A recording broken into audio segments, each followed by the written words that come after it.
We all know that the left is defined by the most brazen hypocrisy, and that their first recourse when they don't get their way is screaming protest, infantile petulance, and an explosion of violence and vandalism. And look, I get that Roe v. Wade is an emotive issue, one that could have serious repercussions for people's lives.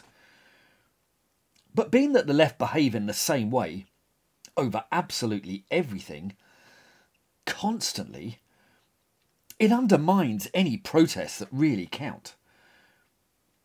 And have they ever considered that rationally laying out a reasoned argument might be more effective than daubing themselves in paint, chanting slogans and wailing like banshees? That doesn't win support. It drives it away. Listen, I'm with these people on this issue. I think abortion should be allowed, with sensible term limits.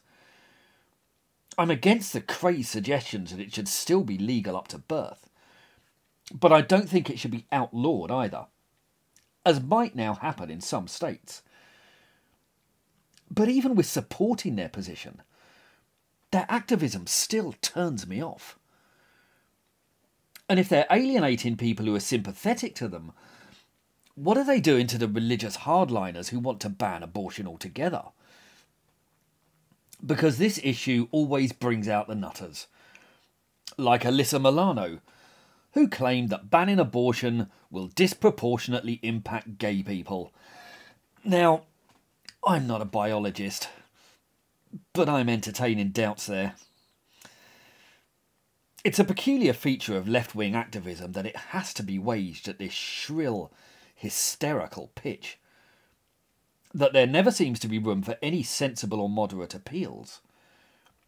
Because this demonstrative narcissism has defined the movement for centuries.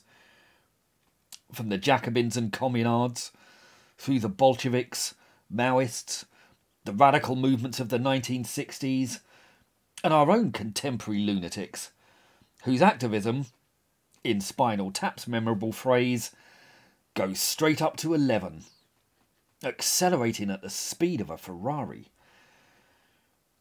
It really is a childish, hysterical response, relying on screaming petulance and name-calling right from the outset.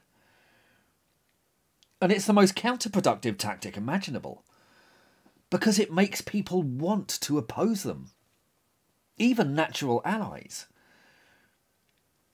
We've seen this with the disruptive idiocy of the environmental movement in recent years. They too have taken a cause that most people can sympathise with, and they've managed to turn virtually the entire population against them. And it really is the most remarkably stupid tactic imaginable.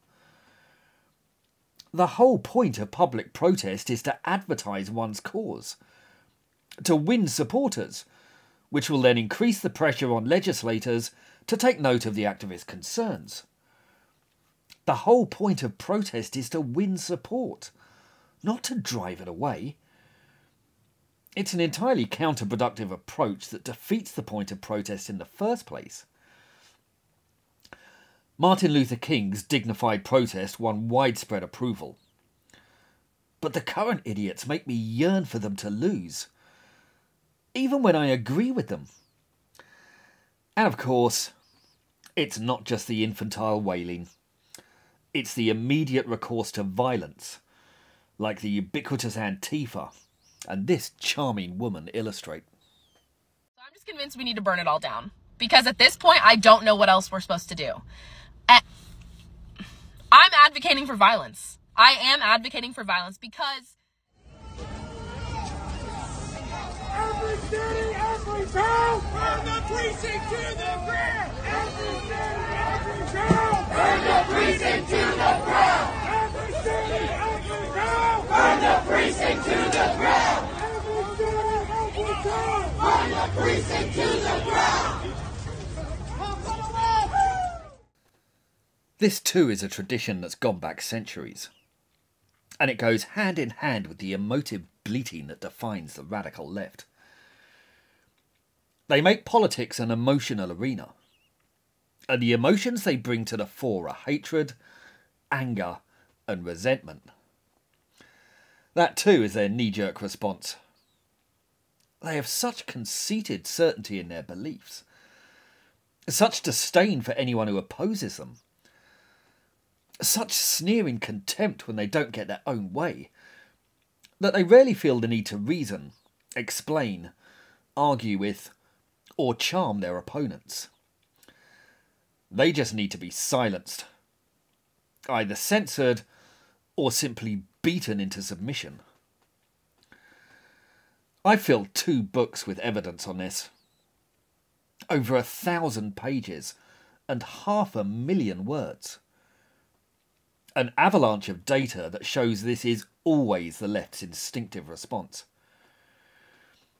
My father's still hale and hearty today, but in the time since he was born, within the span of a single human lifetime, the left have committed 50 genocides, murdered 150 million people, crushed 1 billion more into the most abject slavery, and destroyed an incalculable legacy of art, literature, architecture and knowledge. Yet they've learned nothing. They're still motivated by hysteria, bigotry, hatred and violence. And as these films of Maxine Waters and AOC show, these characteristics aren't just limited to the radical fringe. They go right to the top of the supposedly moderate wing of the movement. To hell with the Supreme Court. We will defy them. Women will be in control of their bodies. And if they think black women are intimidated or afraid, they got another thought coming. Black women will be out in droves. We will be out by the thousands. We will be out by the millions.